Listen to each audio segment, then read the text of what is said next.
आज भिवंडी निज़ामपुरा महानगर पालिका के आयुक्त महोदय से हमारे सर्व नगर सेवक, हमारे डिप्टी मेयर तारिक मोमिन साहब के साथ हमने मुलाकात की।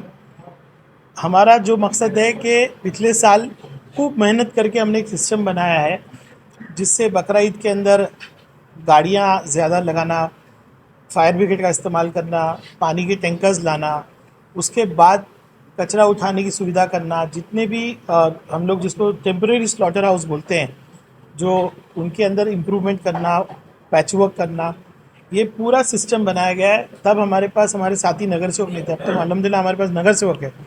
तो हमने आज आयुक्त महोदय से मुलाकात की कि पिछली बार जो हमने किया उससे बेहतर हम कैसे कर सकते हैं, हम कैसे जो हम सीखे होंगे कि भाई हमारी लेबर वक्त पे नहीं आए या हमारे पास पावती काटने वाला वक्त पे नहीं आया, उसको कैसे सॉल्व करें। ये उद्देश्य से हमने आयुक्त से मुलाकात की।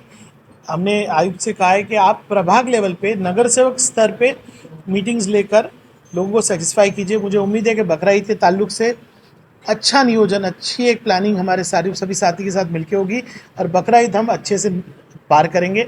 यहाँ से अभी मैं डीसीपी साहब से मिलने जा रहा हूँ ताकि लॉ एंड ऑर्डर भी अच्छा रहे। तो बकरा ईद के ताल्लुक से आज मीटिंग हुई। हम सब जानते हैं कि पानी की कमी पूरे महाराष्ट्र में हो रही है, मुंबई में हो रही है, भिवंडी थाने में भी हो रही है। हमने आज आयुक्त को एक खत लिखा है, दिया है, मेमोरेंडम दिया है कि पानी के विषय में 15 दिन में आप वाइट पेपर निकालो। पानी की कमी क्यों है, स्टेम से हमारी क्या दिक्कतें हैं, हमारा क्या कोटा है, हमको क्यों नहीं मिल रहा, क्या थाना से कोई पॉलिटिकल प्रेशर है क्या, या वराल देवी का पानी कब साफ़ होगा। उसके बाद 100 mld के लिए हमने पैसे ला के दिए हैं, सारी अप्रूवल्स ला के दिए हैं, बीएमसी से लड़कर 12 एकड़ ज़मीन ला के दी, उसका काम क्यों बंद है, वो कब होगा, ताकि भिवंडी के मुस्तकबिल में पानी के मसले ख़त्म हो। हमने आयुक्त से कहा है कि ये बातें आमदारों के सामने, नगर सेवकों के सामने वाइट पेपर की शक्ल में आना चाहिए। दिक्कतें क्या हैं, क्यों नहीं सॉल्व हो रहा। मेरे हिसाब से 11 लाख की आबादी के अंदर 115 mld पानी, 120 mld पानी बहुत होता है। आज तक ये महानगर पालिका बता नहीं पा रही है कि हमारे कमर्शियल कनेक्शंस कितने हैं, कहाँ से कमर्शियल को कनेक्शंस दिए गए। हमने भी बहुत सुझाव उनको किए हैं।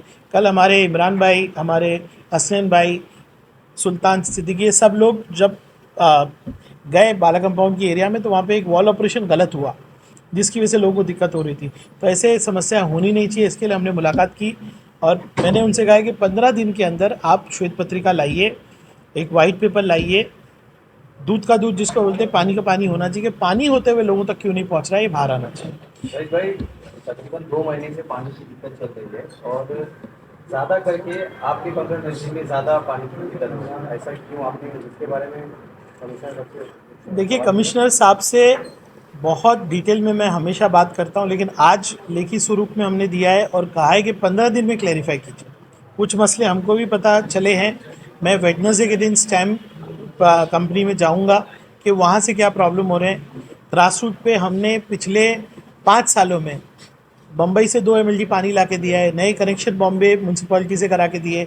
हमने कई करोड़ की निधि दी है पाइपलाइन और नेटवर्क इम्प्रूवमेंट के लिए, लेकिन फिर भी क्यों दिक्कत, लीकेजेस अटेंड नहीं होते। कॉरपोरेशन को जो काम करना चाहिए डेफिनेटली नहीं हो रहे। हम, हमारे लोग सत्ता में होने के बाद भी, मैं आज आपके माध्यम से भिवंडी निज़ामपुरा महानगर पालिका के प्रशासन को वार्न करना चाहता हूँ कि आंदोलन की देर मत आने दीजिए, लोगों को परेशान मत कीजिए। पानी पे 15 दिन में आपको क्लेरिफाई करना है, ये हमने उनको कहा है, ये लिखित स्वरूप में कहा है। भाई भिवंडी शहर में पानी की किल्लत है और उम्मीद है कि कई सारी ऐसी जो है इलीगल कनेक्शन है जो कमर्शियल में गई है, उसके खिलाफ ये कोई कार्रवाई नहीं करते हैं। वहाँ से कई सारी होटलें हैं, सर्विस सेंटर है जहाँ से बाकायदा पैसा लिया जाता है, हफ्ते लिए जाते हैं और इनको अगर बताया जाए तो वो बोलते हमें नहीं पता, हम बात करेंगे। बीच में एक बड़ी मुहिम ली गई थी, काफ़ी कनेक्शंस काटे गए थे। मेरे ख्याल से जितनी एफआईआर हमने पिछले 2 महीने में कराई, कभी नहीं हुई। कार्रवाई कराएंगे, आप सूचना देंगे, वो भी करेंगे। लोगों को भी चाहिए, जो लोग शहर के ही लोग हैं जो इलीगल यूज़ कर रहे हैं, उनको भी चाहिए कि वेस्ट पानी ना करें। हमको भी नागरिकों को समझना चाहिए उसको, लेकिन आपकी सूचना के हिसाब से बारंबार कार्रवाई करने के लिए कहा गया, आज भी कहा गया। आज कैबिनेट की एक सब कमेटी होती है जिसमें सबसे बड़े मंत्री होते हैं और मुख्यमंत्री खुद उसके चेयरमैन होते हैं। आज कैबिनेट सब कमेटी ने मेट्रो का जो नया डीपीआर है, यानी कि जो अलाइनमेंट चेंज हुआ उसके लिए जो ज़्यादा पैसे लग रहे हैं और कल्याण में भी लोगों ने एक्सटेंशन किया, वो डीपीआर की मान्यता मिली है। ये वो जीआर है। अब जो ये जीआर निकलने के पहले बहुत सारे स्टेप होते हैं, जैसे गवर्नमेंट ऑफ इंडिया का एक कानून है कि मेट्रो जब बनाते हैं तो उसका अलाइनमेंट गवर्नमेंट को बताना पड़ता है। सारी चीज़ें कंप्लीट करके कैबिनेट का अप्रूवल आ गया है। कैबिनेट के अप्रूवल के बाद अभी सीधा टेंडर होना है।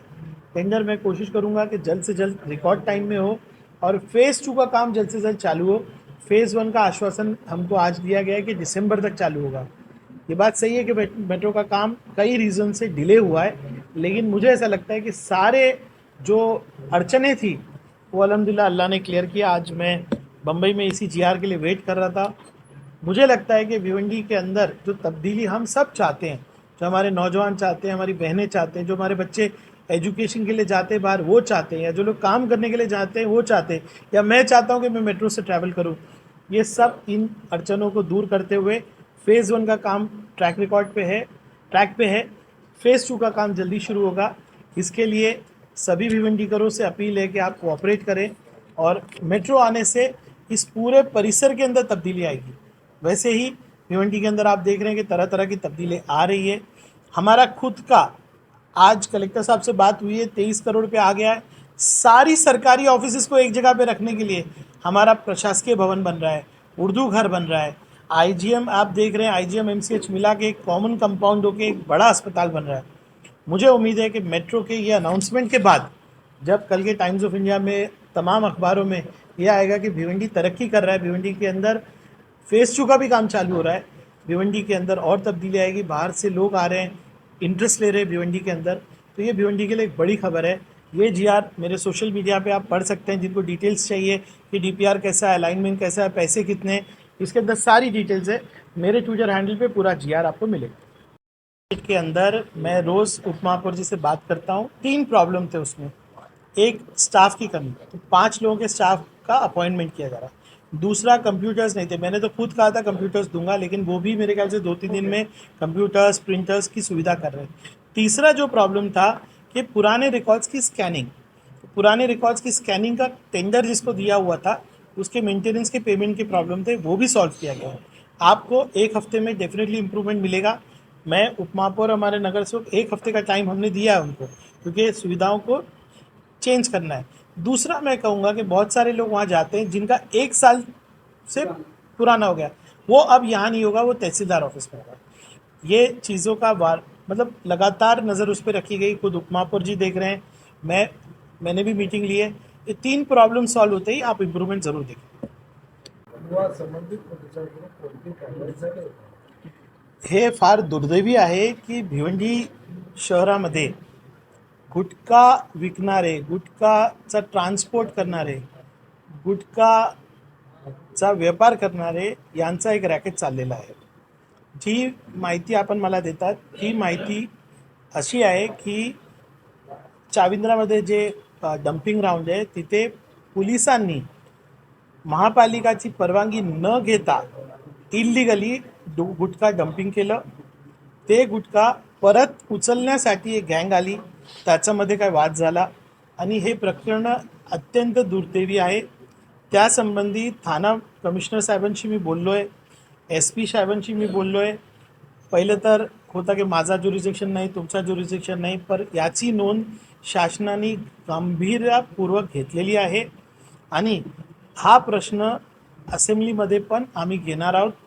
त्याच्यावर कडक कारवाई करण्यासाठी एक सीनियर पोलीस ऑफिसर महाराष्ट्र कॅडरचा याची इन्व्हेस्टिगेशन करत आहे।